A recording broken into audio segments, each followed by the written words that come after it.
السلام عليكم ورحمة الله وبركاته. إن الحمد لله نحمده ونستعينه ونستغفره، نؤمن به ونتوكل عليه، نعوذ بالله من شرور أنفسنا ومن سيئات أعمالنا. من يهده الله فلا مضل له ومن يضلل فلا هادي له.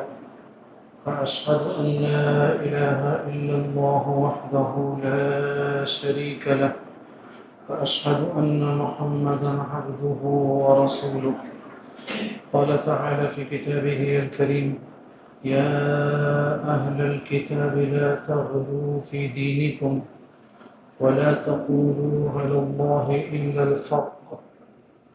وأيضا قال: قل يا أهل الكتاب لا تغلوا في دينكم غير الحق ولا تتبعوا أهواء قوم قد ضلوا من قبل وأضلوا كثيرا وضلوا عن سواء السبيل. وروى الإمام النسائي رحمه الله عن عبد الله بن عباس رضي الله عنه قال: قال رسول الله صلى الله عليه وسلم: إياكم والغلو في الدين، فإنما أهلك من كان قبلكم الغلو في الدين. أما بعد، فإن خير الحديث كتاب الله، وخير الهدي هدي محمد صلى الله عليه وسلم، وإن شر الأمور محدثاتها، وكل محدثة بدعة، وكل بدعة ضلالة، وكل ضلالة في النار. اللهم صل على محمد وعلى آل محمد كما صليت على إبراهيم وعلى آل إبراهيم إنك حميد مجيد. اللهم بارك على محمد وعلى آل محمد كما باركت على إبراهيم وعلى آل إبراهيم إنك حميد مجيد. تمام تر اچھے کلمات اللہ تعالیٰ کے لیے، بے شمار سلام رسول اللہ صلی اللہ علیہ وسلم کے وجود مزکہ پر، جو کہ رحمتاً للعالمین ہیں، اور وہ تمام خوبصورت وجود جنہیں اللہ تعالیٰ نے رسول اللہ صلی اللہ علیہ وسلم کی صحبت کے لیے منتخب کیا، رضی اللہ عنہم ورضوا عنہم. اور وہ تمام اولیاء کرام رحمہم اللہ جمیعا، جن کی زندگی قرآن مجید اور حدیث رسول صلی اللہ علیہ وسلم کا علم حاصل کرنے میں، اس پر عمل کرنے میں اور اسے آگے پہنچانے میں گزری. میرے قابل احترام سامعین اور سامعات، اللہ تعالیٰ مجھے بھی اور آپ سب کو خیر کو سمجھنے کی، اس پر عمل کرنے کی، اسے آگے پہنچانے کی توفیق عطا کرے. شیطان کے شر سے اپنی خاص عافیت عطا کرے. دین اسلام اعتدال والا دین ہے، اس میں افراط اور تفریط والا معاملہ نہیں ہے. ایکسٹریمزم کسی بھی حوالے سے ہو، عقائد کے حوالے سے، عبادات کے حوالے سے، معاملات کے حوالے سے، دین اسلام نے اس انتہا پسندی کو یا تشدد کو، ایکسٹریمزم کو غلو کا نام دیا ہے. جس کے حوالے سے جو آیت میں نے آپ کے سامنے پڑھی، اللہ تعالیٰ کا فرمان ہے: یا اہل الکتاب، اے اہل کتاب، لا تغلو فی دینکم، اپنے دین میں ایکسٹریمزم، تشدد پسندی، انتہا پسندی نہیں کرو. ولا تقولوا علی اللہ الا الحق، اور اللہ پر حق بات کے علاوہ کوئی بات نہ کرو. ایک اور آیت میں اسی طرح کہا: قل یا اہل الکتاب، اے اہل کتاب، لا تغلو فی دینکم، دین میں غلو نہ کرو. ولا تتبعوا اہواء قوم، اور کسی قوم کی خواہشات کو فالو نہیں کرو. اگر کسی قوم کی خواہشات کو ماننے والی بات ہے تو قد ضلوا من قبل، ایسی تمام کیفیات خود بھی گمراہ ہوئی اور انہوں نے وَأَضَلُّوا كَثِيرًا بہت سارے لوگوں کو گمراہ بھی کیا، وَضَلُّوا عَنْ سَوَاءِ السَّبِيلِ اور وہ سیدھے راستے سے بہت دور بھٹک گئے۔ امام النسائی رحمہ اللہ، امام ابن ماجہ رحمہ اللہ، سیدنا عبداللہ ابن عباس رضی اللہ عنہما سے روایت کرتے ہیں کہ اللہ کے رسول کا فرمان ہے ایاکم والغلو فی الدین، خبردار اجتناب کرو، بچو غلو دین میں انتہا پسندی سے بچو۔ فَإِنَّمَا بے شک اہلک من کان قبلکم تم سے پہلے لوگوں کو ہلاک کرنے کے حوالے سے ایک بہت بڑا سبب یہ بھی تھا الغلو فی الدین کہ انہوں نے دین میں غلو کیا تھا۔ یہ غلو کیا چیز ہے؟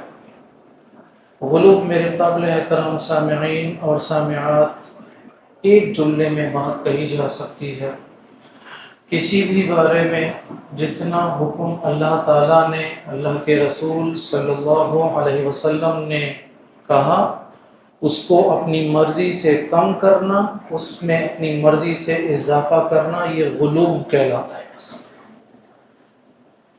دوسرا مطلب یہ ہوا کہ ہم نے ہر معاملے میں اللہ تعالیٰ اور اللہ کے رسول صلی اللہ علیہ وسلم کے فرمان کو دیکھنا ہے اور اس پر من وعن عمل کرنا ہے۔ کچھ مقامات ایسے ہیں جہاں ہمیں 1 سینٹی میٹر بھی دائیں بائیں ہٹنے کی اجازت نہیں ہے۔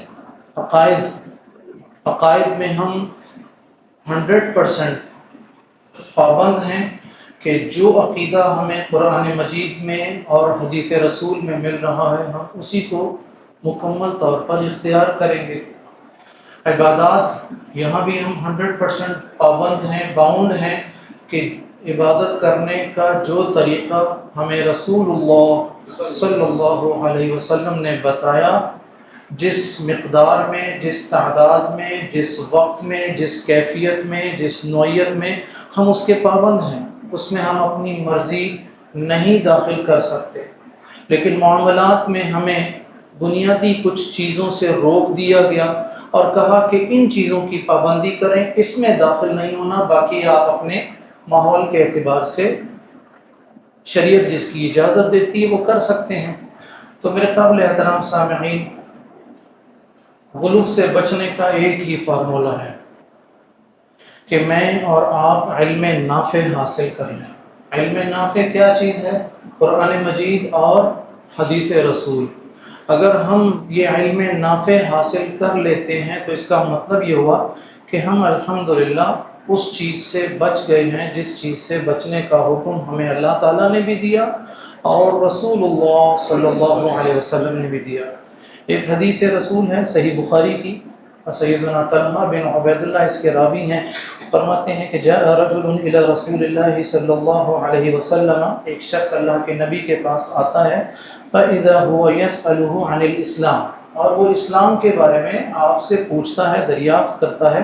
فقال رسول اللہ صلی اللہ علیہ وسلم تو اللہ کے نبی نے فرمایا، خمس صلوات فی اليوم واللیلہ 5 نمازیں جو دن اور رات میں فرض ہیں۔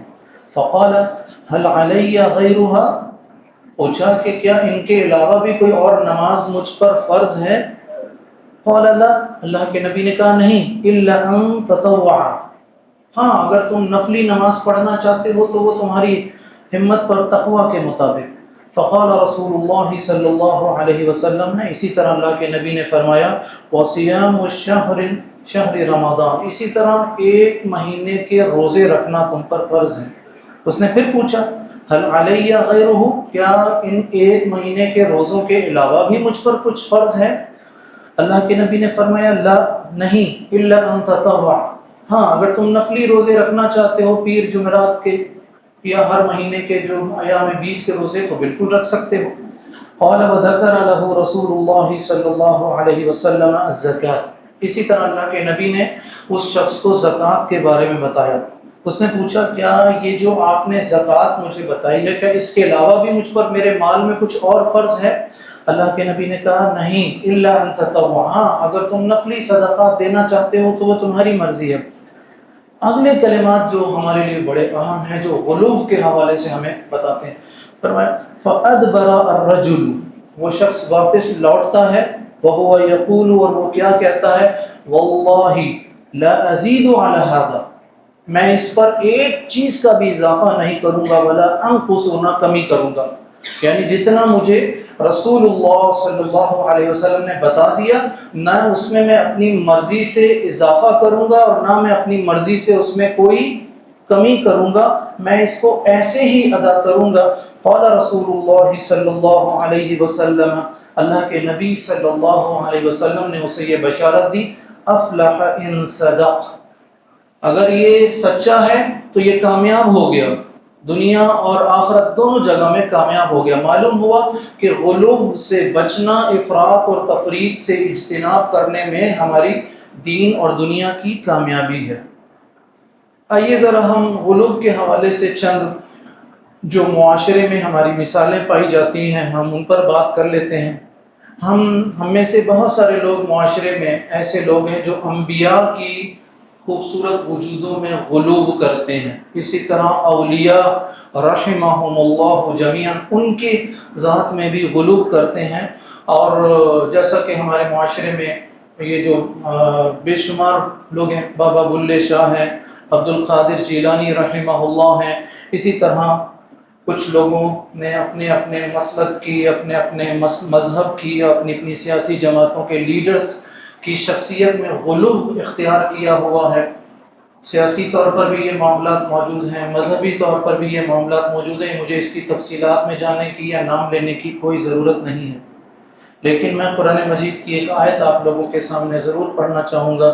وقالت الیہود عزیر ابن اللہ، اور یہود نے کہا کہ عزیر اللہ کے بیٹے ہیں۔ وقالت النصارى المسیح ابن اللہ، اور عیسائیوں نے کہا عیسیٰ اللہ کے بیٹے ہیں۔ انہوں نے کیا کیا تھا؟ انبیاء کی ذات میں غلو کیا تھا۔ اللہ نے عزیر کو اور عیسیٰ کو نبی بنا کر بھیجا تھا، انہوں نے ان کو کیا کر دیا؟ انہوں نے اللہ کا بیٹا بنا دیا۔ ذالک قولہم بافواہہم، یہ ان کی منہوں کی باتیں ہیں، یہ ان کی کہی ہوئے دعوے ہیں جس پر کوئی دلیل نہیں، ٹھیک ہے۔ تو یہ ایک یہودیوں کا اور عیسائیوں کا غلو ہمارے پاس موجود ہے۔ ہمارے معاشرے میں جو ہمارے ارد گرد برصغیر پاک و ہند میں جو شرکیات پائی جاتی ہیں، جو کفریات پائی جاتی ہیں، اس کی تفصیل میں جائے بغیر میں آپ کو صرف چند اشعار سنانا چاہتا ہوں، ذرا یہ سن لیجئے اور دیکھیے کہ کیا یہ رسول اللہ صلی اللہ علیہ وسلم کی شخصیت میں غلو ہے یا نہیں ہے۔ فرمایا نہیں بلکہ یہ اشعار میں ملتا ہے، وہی جو مستوی عرش تھا خدا ہو کر، اترا مدینے میں مصطفیٰ ہو کر۔ بھئی جو اللہ تعالیٰ عرش پر ہے وہی اللہ تعالیٰ نے مصطفیٰ کا روپ دھار کر مدینے میں آ گئے۔ خدا خود جلوہ گر ہے مصطفیٰ کی ذات میں، یہی ہے راز کن فیکون، یہی ہے داستان، یعنی کہتے ہیں اللہ اور اللہ کے رسول ایک ہی ہیں، یہ فرق نہیں ہے ان میں۔ کہا کہ نہ وہ ہوتے تو نہ ہوتا کچھ بھی جہاں میں، جہاں کی ساری حقیقت ہے مصطفیٰ۔ کہا کہ پوری کائنات نبی کریم صلی اللہ علیہ وسلم کے لیے تخلیق کی گئی۔ کہا وہی ہے جس کے اشارے سے چلتا ہے نظام، قضا بھی اس کے قدم چومتی ہے احترام۔ اللہ کے نبی صلی اللہ علیہ وسلم کی مشیت اور قضا کو انہوں نے وہ مقام دیا جو صرف اللہ تعالیٰ کی مشیت کا حق ہے۔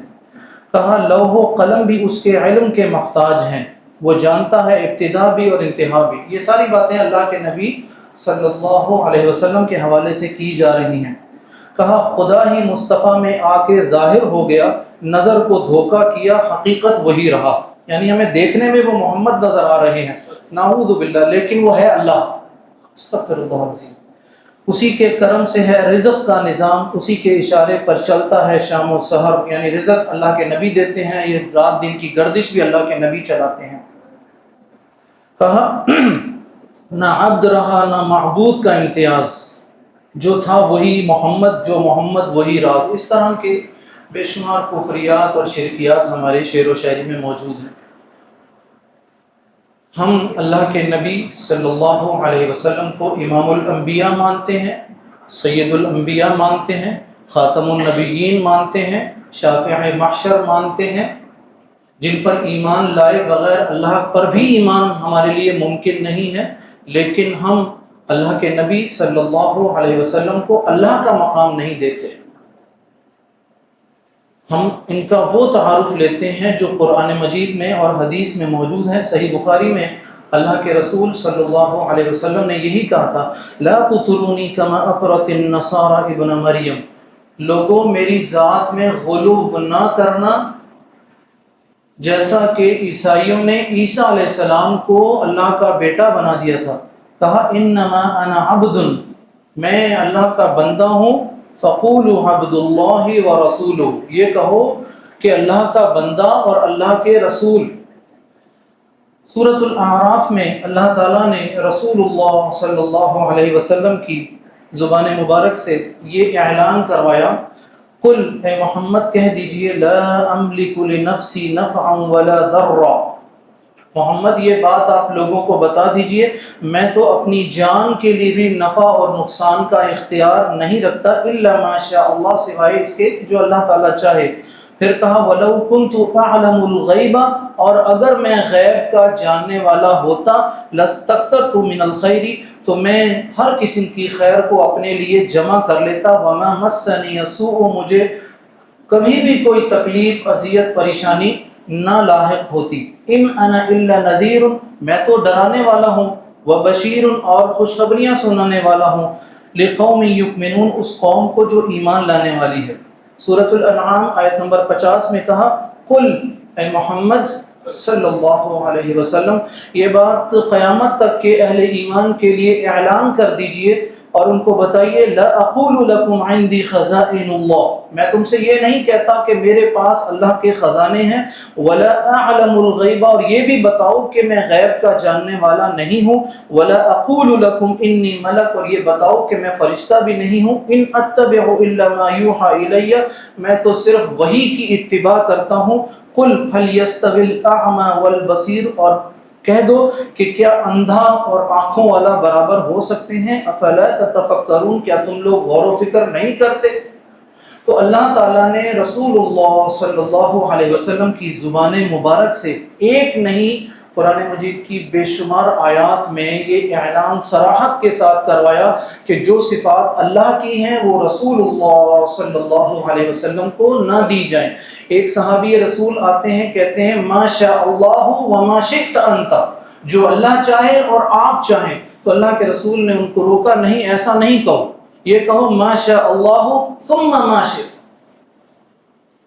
تو اللہ کے نبی صلی اللہ علیہ وسلم سے ایسی بہت ساری مثالیں کتب احادیث میں ملتی ہیں جہاں آپ نے اپنا صحیح تعارف کروایا کہ انما انا عبد اللہ ورسولہ، کہ بھائی میں اللہ کا رسول ہوں اور اللہ کا بندہ ہوں۔ یہ تو تھا شخصیات میں، انبیاء اور اولیاء کی ذات میں۔ اسی طرح عبد القادر جیلانی رحمہ اللہ کے حوالے سے بھی غلو پایا جاتا ہے، وہ بڑے مشہور واقعات ہیں جو بیان کیے جاتے ہیں کہ اللہ تعالیٰ نے کسی نوجوان کو موت دی تو اس کی ماں روتی پیٹتی عبد القادر جیلانی کے پاس آئی رحمہ اللہ، تو عبد القادر جیلانی رحمہ اللہ نے ہاتھ بڑھا کر اس ملک الموت کو پکڑا اور اس کے قبضے میں جتنی روحیں تھیں سب کو آزاد کر دیا۔ ایسی ایسی شرکیات اور کفریات ہمارے پاس موجود ہیں۔ تو دین ہمیں بتاتا ہے کہ بھئی آپ کسی بھی شخصیت کے بارے میں وہ بات کہیں گے جو قرآن مجید سے اور حدیث سے ثابت ہے۔ عبادات میں غلو کیا جاتا ہے، بسا اوقات وضو میں اعضاء کو 3 مرتبہ دھویا، اور پھر اللہ کے نبی نے فرمایا فمن زاد علی ھذا فقد اساء وظلم، سنن نسائی کی حدیث ہے، کہا کہ جو شخص 3 مرتبہ وضو کے اعضاء کو دھوتا ہے پھر اس سے زیادہ کرتا ہے تو اس نے زیادتی کی اور ظلم کیا۔ نفلی اعمال میں بھی اللہ کے رسول صلی اللہ علیہ وسلم نے ہمیں کچھ اصول اور ضابطے دیے، اس میں بھی غلو سے روک دیا۔ عبداللہ بن عامر بن العاص کی بڑی مشہور حدیث ہے، فرمایا ان لربک علیک حق، دیکھو تمہارے رب کا تم پر حق ہے، ولنفسک علیک حقا، اور تمہاری جان کا بھی تم پر حق ہے، ولاہلک علیک حقا، اور تمہارے گھر والوں کا بھی تم پر حق ہے، فاعط کل ذی حق حقہ، ہر حق والے کو اس کا حق ادا کرو۔ ایسا نہیں ہے کہ آپ کسی ایک چیز میں اتنے آگے بڑھ جاؤ کہ دوسرے کے حق میں غفلت اور کوتاہی والا رویہ آپ اختیار کرو۔ یہ صحیح بخاری اور صحیح مسلم کی حدیث ہے۔ سیدہ عائشہ کی حدیث ہے، اللہ کے نبی صلی اللہ علیہ وسلم کا فرمان ہے، یا ایھا الناس، اے لوگو، خذوا من الاعمال ما تطیقون، بھائی وہ کام کرو جس کی تمہارے پاس طاقت ہے، نفلی حوالے سے بات کی جا رہی ہے۔ فَإِنَّ اللَّهَ لَا يَمَلُّ حَتَّى تَمَلُّ، اللہ تعالیٰ نہیں تھکے گا لیکن تم لوگ تھک جاؤ گے۔ اسی لیے کہا کہ اللہ کو وہ کام بڑا محبوب ہے جو تسلسل کے ساتھ کیا جائے، خواہ وہ تھوڑا ہی کیوں نہ ہو۔ وَإِنَّ أَحَبَّ الْأَعْمَالِ إِلَى اللَّهِ مَا دَامَ وَإِنْ قَلَّ، تو وہ کام کیجئے جو تسلسل کے ساتھ کیا جا سکتا ہے۔ اسی طرح غلو کے حوالے سے، جیسا کہ میں نے آپ سے شروع میں کہا تھا کہ وہ کام کرنا جو اللہ کے رسول سے ثابت نہیں ہے، کمی یا اضافہ کرنا، اس کو ہم غلو کہتے ہیں۔ تو اس حوالے سے کچھ مثالیں میں آپ کو مزید دیتا ہوں، دعاؤں میں یاد رکھیے۔ اللہ تعالی ہمیں اس بات کی توفیق عطا فرمائے کہ ہم کتاب و سنت سے جو سنیں اس کو سمجھیں اور اس پر عمل کریں۔ بارک اللہ لی و لکم ولسائر المسلمین فاستغفروہ انہ هو الغفور الرحیم۔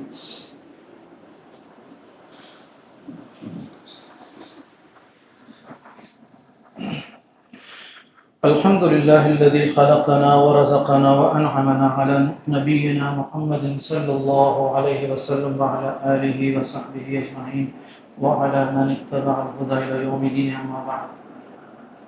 غلو کے حوالے سے یہ بات بھی ذہن میں رکھ لیجئے کہ اگر دین میں کہیں کوئی رخصت دی جا رہی ہے، کہیں کوئی اجازت دی جا رہی ہے، تو اس رخصت کو، اجازت کو نہ لینا بھی غلو ہے۔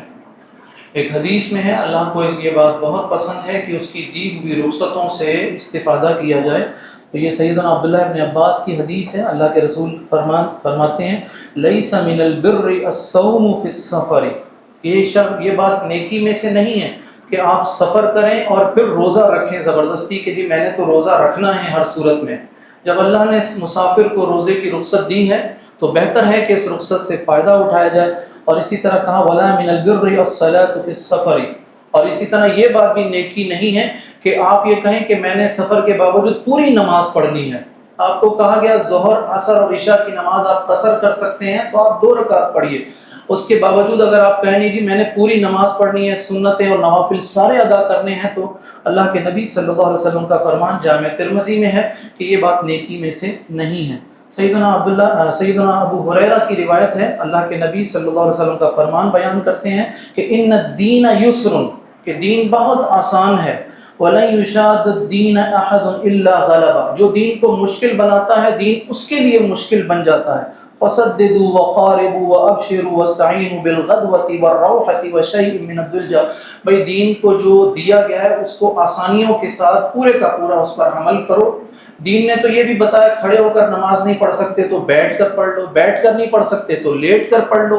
نماز چھوڑنے کا حکم نہیں ہے، لیکن تکلیف کے باوجود کوئی بندہ کہے نہیں جی میں نے کھڑے ہو کر ہی پڑھنی ہے، کھڑے ہونے کی اس میں ہمت نہیں ہے، تو یہ چیز غلو میں آ جاتی ہے جس سے ہمیں منع کیا گیا۔ اسی طرح میرے قابل احترام سامعین اور سامعات، یہ بیجا اور فرضی جو سوالات کیے جاتے ہیں، کوشش کیجئے کہ آپ سوالات وہ کریں جن کا تعلق آپ کی عملی زندگی سے ہو۔ محض قیل وقال فلاں نے یہ کہا، فلاں نے یہ کہا، اچھا اگر ایسا ہو جائے تو پھر کیا کریں گے، اگر ایسا ہو جائے تو پھر کیا کریں گے، یہ بیجا اور فرضی سوالات سے اللہ کے نبی صلی اللہ علیہ وسلم نے منع کیا۔ صحیح بخاری اور صحیح مسلم کی حدیث ہے، سیدنا ابو ہریرہ اس کے راوی ہیں، فرماتے ہیں قال رسول اللہ صلی اللہ علیہ وسلم ذرونی ما ترکتکم، بھائی جس بات پر میں نے تمہیں چھوڑا ہے اسی پر رہو۔ فإنما هلك من كان قبلكم بسؤالهم، تم سے پہلے لوگ اس بات پر ہلاک ہوئے کہ وہ لایانی اور فضول قسم کے، فرضی قسم کے سوالات بہت کرتے تھے۔ واختلافهم على انبیائهم، اور اپنے انبیاء سے وہ اختلاف بہت کرتے تھے۔ فإذا امرتكم بشيء فخذوا منه، جب میں تمہیں کسی بات کا حکم دوں تو اس کو کر گزرو، اس کو پورا کرو، مستطعتم، جتنی تمہارے پاس ہمت اور طاقت ہے۔ وإذا نهيتكم عن شيء فانتهوا، اور اگر میں کسی بات سے روکتا ہوں تو اس سے رک جاؤ، اس سے رکنا دین ہے، اگر نہیں رکو گے تو یہ غلو میں آ جاتا ہے۔ اور سب سے اہم ترین بات جو میں آخر میں بات کرنا چاہوں گا، اس بات کا تعلق میرے بطور خاص میرے طلبہ ساتھیوں سے بھی ہے اور عام لوگوں سے بھی ہے۔ مشائخ تو الحمدللہ اس بات کو جانتے بھی ہیں، سمجھتے بھی ہیں۔ یہ جو دعوت دین میں غلو والا پہلو ہے، خدا را اس سے اجتناب کیجیے۔ آپ کو معاشرے میں کہیں اگر کوئی برائی، کہیں کوئی خامی، کوئی غلطی نظر آتی ہے تو آپ یہ جاننے کی کوشش کیجئے کہ مجھے اس برائی پر کیسے روکنا ہے۔ آپ وہ پروٹوکول جو نبوی پروٹوکول ہے اس سے آگاہی لینے کی کوشش کیجیے. ایسا نہیں ہے کہ آپ کے پاس فیس بک ہے، یوٹیوب ہے، تو آپ دھڑلے سے جو چاہیں اس پر لکھ دیں، جس کے چاہے پرخچے اڑا دیں، جس کی چاہیں کردار کشی کر دیں، پورے حالات سے آگاہی نہ ہو تب بھی بات کر دیں. یہ چیز غلو میں آتی ہے کہ اگر کوئی شخص اپنی حیثیت سے، اپنے ڈومین سے باہر نکلتا ہے، کراس کرتا ہے، لمٹس کراس کرتا ہے، یہ بھی غلو ہے. غلو کیا چیز ہے؟ لمٹس کراس کرنا. تو بھائی جب لمٹس کراس کی جائیں گی تو اس وقت یہ غلو والا معاملہ ہوگا. سیدنا انس ابن مالک کی حدیث ہے، اللہ کے نبی صلی اللہ علیہ وسلم فرماتے ہیں یسروا ولا تعسروا، آسانیاں پیدا کرو، مشکلات پیدا نہ کرو. وبشروا ولا تنفروا، اچھی باتیں کرو اور لوگوں میں ایسی باتیں کرو جو ان کو دین سے دور نہ کریں. ہمیں نظر آتا ہے کہ ہمارے علماء میں سے اگر کوئی شخص کوئی غلطی ہو سکتی غلطی کسی بھی، علماء معصوم عن الخطا تو نہیں ہے، کسی کے موقف میں غلطی ہو سکتی ہے، کسی کے عمل میں غلطی ہو سکتی ہے، سب کچھ. لیکن آپ علماء کے حوالے سے فیس بک پر بلا محابہ نہ لکھیں. مجھے آج بھی یاد ہے اپنا ایک طالب علم، میں جمعے کی نماز یہاں سے پڑھا کر فارغ ہوا، 5-6 سال پہلے کی بات ہے.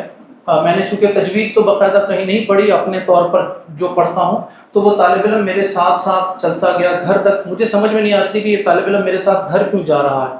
گھر کے پاس پہنچا، اوپر بیٹھا، میں نے کہا جی بیٹا بتاؤ. کہنے شیخ صاحب آپ برا نہیں مانیں گے، ایک بات کہنی ہے آپ سے. میں نے کہا بتاؤ.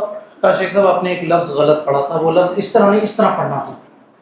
تو واللہ مجھے وہ اپنا طالب علم بہت اچھا لگا تھا، بہت پیارا لگا تھا. میں نے اس کو انعام بھی دیا تھا، اس طالب علم کو. کتنی خوبصورت طریقے سے اس نے میرے گھر جا کر اکیلے میں مجھے بتایا کہ شیخ صاحب آپ سے یہ غلطی ہوئی تھی.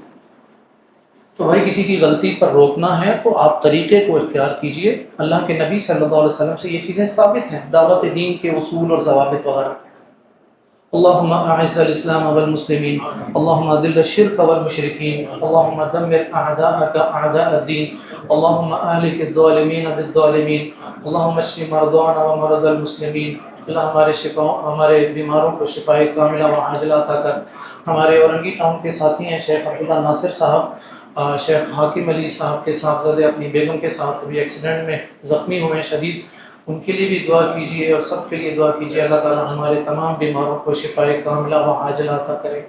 جو اہل ایمان فوت ہو چکے ہیں اللہ تعالیٰ ان کی مغفرت فرما، ان کی قبروں کو جنت کے باغیچوں میں سے ایک باغیچہ بنا دے، جنت الفردوس میں جگہ عطا کر. اللہ ہمیں اس بات کی توفیق عطا فرما کہ ہم دین کو ویسے پڑھیں، ویسے سمجھیں، ویسے عمل کریں جیسا کہ رسول اللہ صلی اللہ علیہ وسلم نے اپنے صحابہ کرام رضوان اللہ علیہم اجمعین کو سمجھایا، ان کے سامنے دین پر عمل کر کے بتایا. وطن عزیز کو اپنی دعاؤں میں یاد رکھیے. حکمرانوں کے لیے دعا کیجیے، اللہ ہمارے حکمرانوں کو خیر کی توفیق عطا فرمائے، وہ توفیق عطا فرمائے جس سے اللہ راضی ہو جائے. وآخر دعوانا ان الحمد للہ رب العالمین وقوموا للہ قانتین.